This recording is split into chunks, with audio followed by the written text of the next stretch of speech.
जय हिंद मित्रांनो, आपल्या यूट्यूब चॅनलवर मी सर्वांचं मनापासून स्वागत करत आहे।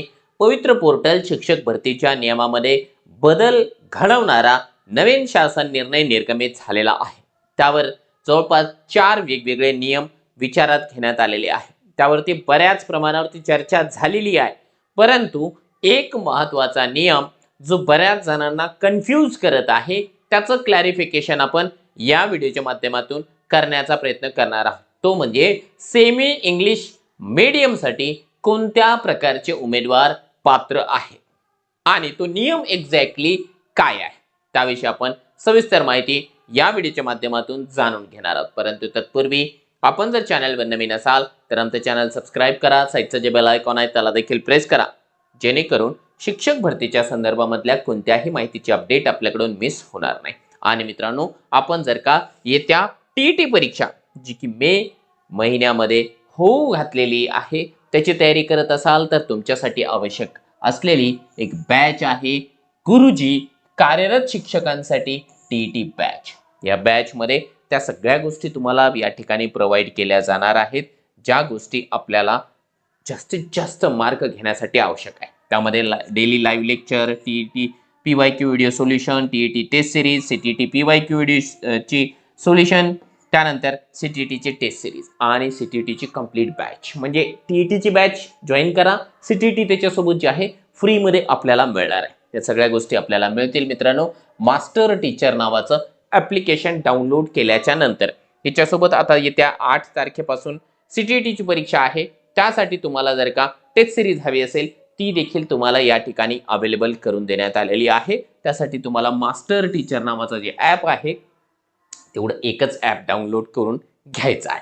चला आपण जाऊया आपल्या मुख्य मुद्द्याकडे। बघा मित्रांनो, हा तो GR आहे जो वादग्रस्त ठरत चाललेला आहे। शालेय शिक्षण आणि क्रीडा विभागाचा GR या ठिकाणी 20 जानेवारी 2026 ला या ठिकाणी पवित्र पोर्टलच्या नियमामध्ये काही मॉडिफिकेशन करायचं आहे, एडिट करायचं आहे, त्या संदर्भामधला हा शासन निर्णय आहे। यामध्ये 4 नियम सांगण्यात आलेले आहेत। पहिला नियम काय आहे तर बघा, या ठिकाणी पहिला आणि महत्त्वाचा नियम असा आहे की एक उमेदवार जो आहे एकदा निवड झाल्यानंतर आपला तो स्कोर या ठिकाणी बाद केला जाणार आहे, म्हणजे परत परत निवड होणार नाही। त्याच्यावरती भरपूर बोलल्या गेलेलं आहे। दुसरा आहे की या ठिकाणी जे काही आपल्याला पसंती क्रम देता येणार आहेत ते पसंती क्रम फक्त जे आहे विदाऊट इंटरव्ह्यूला 50 आणि विथ इंटरव्ह्यूला 50 देता येणार आहे। त्याच्यावरती देखील मी वेगळा सेपरेट व्हिडिओ बनवलेला आहे, ऑलरेडी 25 मिनिट मी त्याच्यावरती बोललोय, तो पाहून घ्या, त्याच्यावर मी या ठिकाणी बोलणार नाही। त्यानंतर तिसरा महत्त्वाचा नियम या ठिकाणी सांगण्यात आलेला आहे वयाच्या संदर्भामध्ये। जो उमेदवाराचं वय आहे तो फॉर्म भरण्याची जी शेवटची तारीख होती त्या शेवटच्या तारखेची तुमची वयाची गणना केली जाणार आहे। म्हणजे 14 मे 2025 ला जर तुम्ही एज बार झालेले नसाल तर तुम्ही भरतीमध्ये एज बार होणार नाही। जाहिरात कधी येऊ, सिलेक्शन लिस्ट कधी पण लागू, म्हणजे तो एक मुद्दा क्लिअर झालाय। आता आपण जाऊया ज्या व्हिडिओचं टायटल आपण या व्हिडिओला दिले, ज्या गोष्टीचं टायटल आपण या व्हिडिओला दिलेलं आहे मुद्दा क्रमांक 4। बऱ्याच जणांना हा मुद्दा या ठिकाणी मित्रांनो समजत नाही।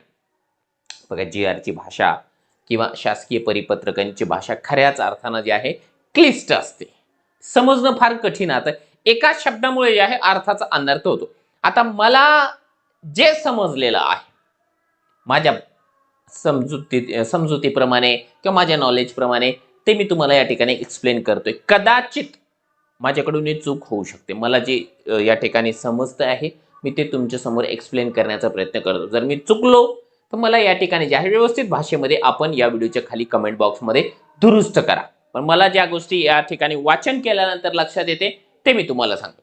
बघा, यामध्ये काय सांगितलंय त्याने की बालकांचा मोफत व सक्तीच्या शिक्षणाचा अधिकार जो आहे RT 2009 मधील तरतुदीनुसार प्राथमिक शिक्षकांसाठी 1ली ते 8वी साठी जे आहे टीईटी परीक्षा अनिवार्य करण्यात आलेली आहे। आता तो फापट पसारा मी वाचत नाहीये, त्याच्यामध्ये जे आहे 2 मुद्दे आहेत। एक तर सेमी इंग्रजी अध्यापन शिक्षण पद्धती अवलंबणाऱ्या शाळांमधील शिक्षकांची शैक्षणिक व व्यावसायिक अर्हता व शिक्षक पात्रता परीक्षा अनिवार्य राहील। कोणत्याही प्रकारची शाळा असू द्या, सेमी इंग्लिशचा हा मुद्दा आहे। सेमी इंग्लिश सेमी इंग्लिशच्या शाळांवरती 1ली ते 8वी या वर्गाला शिकवणाऱ्या शिक्षकांना टीईटी कंपल्सरी आहे. याच्यामध्ये काही नवीन आहे का? काहीच नवीन नाही, जुनाच नियम आहे. मुद्दा महत्वाचा आहे खाली त्याच पॅसेजमध्ये. त्या पॅसेजमध्ये हा जो काही मुद्दा आहे तो बऱ्याच जणांच्या लक्षात येत नाही. लक्षात घ्या, हळूहळू आपण या ठिकाणी वाचूया. इयत्ता 1ली ते 5वी, इयत्ता 6वी ते 8वी व इयत्ता 9वी ते 10वी या गटांसाठी त्या त्या माध्यमांच्या शाळांकरिता शिक्षक उपलब्ध करून देताना व्यावसायिक अर्हता इंग्रजी माध्यमांसह त्या त्या शाळांचे माध्यम जसे की मराठी, उर्दू, कन्नड इत्यादी विचारात घेऊन उमेदवारांनी शालांत परीक्षा ज्या माध्यमातून उत्तीर्ण केली आहे त्या माध्यमाच्या शाळेसाठी त्याची उमेदवारी विचारात घेण्यात यावी. आणि याचा अर्थ भल्या भल्यांना समजणं की नेमकं त्याचा अर्थ काय आहे. बघा लक्षात घ्या, हे बघा मी जवळपास 2019 पासून या शिक्षक भरतीच्या फील्डमध्ये काम करतोय, युट्यूबला काम करतोय, ग्राउंड लेवललाही काम करतोय. मी 2022ला शासनाला प्रशासनाला जे आहे भांडून हा मुद्दा सांगितला होता, परंतु त्यांनी मला जे आहे माझ्या मुद्द्याकडे लक्ष दिलं नाही. मी वारंवार सांगितला होता, परंतु त्यांनी जे आहे माझ्या मुद्द्याकडे दुर्लक्ष केलं. कदाचित माझा मुद्दा त्यांना समजला नव्हता, पण मी त्याही वेळेस हे सांगितलं होतं. माझी जी दूरदृष्टी आहे ती मी त्यावेळेस सांगितली होती. मी आजपर्यंत कधीच कोणत्या गोष्टीचं क्रेडिट घेतलेलं नाहीये, मला गरजही नाहीये. तुम्हा लोकांचं भरभरून आपल्याला प्रेम मिळतं आहे, ती गोष्ट आपल्यासाठी पुरेशी आहे. पण तो हाच मुद्दा आहे. तो काय आहे लक्षात घ्या. सेमी इंग्रजी शाळेवरती कोण पात्र असणार आहे ते यावरून स्पष्ट झालंय. कोण पात्र असणार आहे त्याची बेसिकची क्वालिफिकेशन आहे. सेमी इंग्रजीसाठी कोणत्याही माध्यमाची सेमी इंग्रजी असू द्या. हे बघा, पहिल्यांदा एक गोष्ट लक्षात घ्या, सेमी इंग्रजी नावाचं मीडियम नाही. ठीक आहे, एक तर ते जे मीडियम आहे कोणतं राहणार आहे, मराठी असेल, एक तर उर्दू असेल किंवा कन्नड असेल. हे तुम्हाला माहिती आहे. कन्फ्यूज झाले का? नका हो कन्फ्यूज नका हो. बघा लक्षात घ्या, आता आपण पवित्र पोर्टलला रजिस्ट्रेशन केलं. रजिस्ट्रेशन करत असताना ज्या उमेदवारांची 10वी जी आहे सेमी इंग्लिश मधून झालेली आहे त्यांनी सेमी इंग्लिश मीडियम टाकलं का? नाही टाकलं.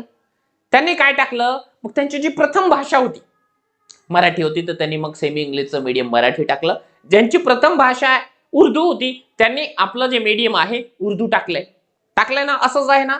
हा म्हणजे काय आहे, सेमी इंग्लिश नावाचं मीडियम महाराष्ट्रामध्ये अस्तित्वात नाही. ते फक्त कागदोपत्री चालतं, पण तो 10वीच्या नंतर ते मीडियम नाहीये. मग आता लक्षात घ्या, एक मुद्दा मी हा ऑलरेडी सांगितला होता आणि तो आता ऍक्सेप्ट झालाय जशाला तसा. हे कोणाच्या लक्षात येत नाहीये. काय आहे, समजा शाळा कोणती आहे, सेमी मराठी. इकडे घेऊ का? चला इकडे घेतो. ठीक आहे, इकडे घेतोय. थांबा, दम धरा. ठीक आहे, समजा शाळा आहे सेमी मराठी.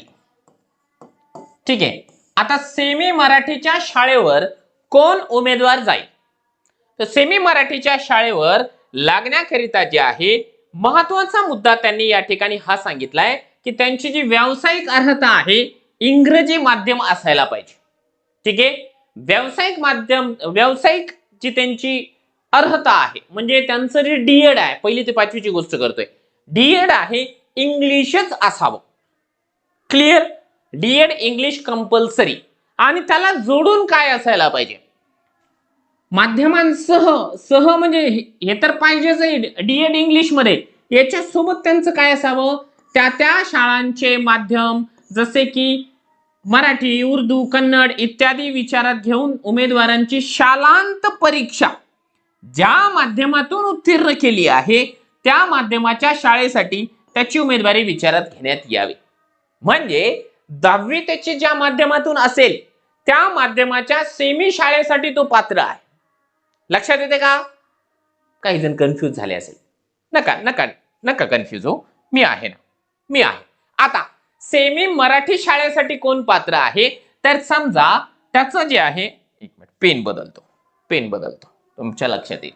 एक तर काय आहे त्याचं डीएड इंग्लिश, ठीक आहे, त्याचं डीएड इंग्लिश मध्ये असायला पाहिजे, टीईटी असायला पाहिजे, टीईटी तर आहेच आहे, ठीक आहे. परंतु त्याची 10वी जी आहे 10वी ती मराठीमध्ये असायला पाहिजे, 10th त्याची मराठी असायला पाहिजे. असा उमेदवार ज्याची डीएड इंग्लिश मधून आहे तो टीईटी किंवा सीटीटी पात्र आहे, सीटीटी पण लावतो. परत तुम्ही लोक कमेंट करता की सर सीटीटी वाले कुठे गेले, सीटीटी वाले इथंच आहे. टीईटी सीटीटी 10वी मराठीमध्ये असायला पाहिजे. ही जर क्वालिफिकेशन असेल तर तो उमेदवार सेमी मराठीवर जाईल. क्लिअर झालंय? अजून नसेल क्लिअर झालं तर आणखी एक उदाहरण देतो, त्यावरून लक्षात घ्या. समजा एक शाळा आहे, ती शाळा सेमी उर्दू मीडियमची आहे, ठीक आहे. आता तुमच्या लक्षात येऊन जाईल. आता सेमी उर्दू मीडियमची आहे, सेमी उर्दू मीडियमचं प्रेफरन्स कुणाला येणार आहे तर लक्षात घ्या, सेमी उर्दूचं प्रेफरन्सेस येईल एक तर ज्या उमेदवाराचं डीएड इंग्लिश आहे, ठीक आहे, डीएड इंग्लिश असावं. कट करूया. इंग्रजी डीएड असावं. त्यानंतर त्याची टीईटी किंवा सीटीटी, हे बघा टीईटी किंवा सीटीटी याला मीडियमचं बंधन नाही, कोणते असू द्या. परंतु त्याची जी 10वी आहे 10वी ती मात्र उर्दू माध्यमातून असायला पाहिजे, तरच तो सेमी उर्दूला लागणार आहे. आलं का लक्षात?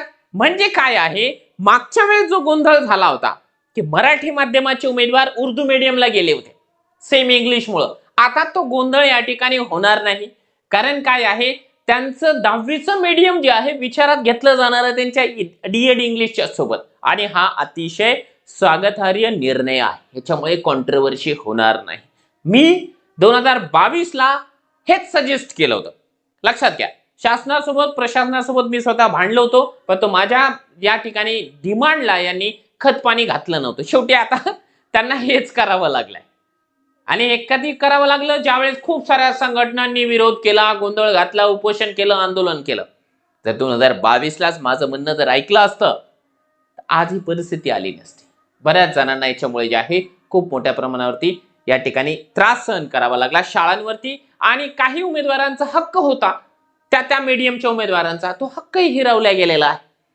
असा हा नियम आहे, लक्षात घ्या. म्हणजे जी कॉन्ट्रोवर्सी मागच्या वेळेस झाली होती 2022ला, ती कॉन्ट्रोवर्सी आता होणार नाही. हे सजेशन मी ऑलरेडी दिलेलं होतं त्यांना, आणि ते त्यांनी आता स्वीकार केलेला आहे. मला समजलेला अर्थ आहे.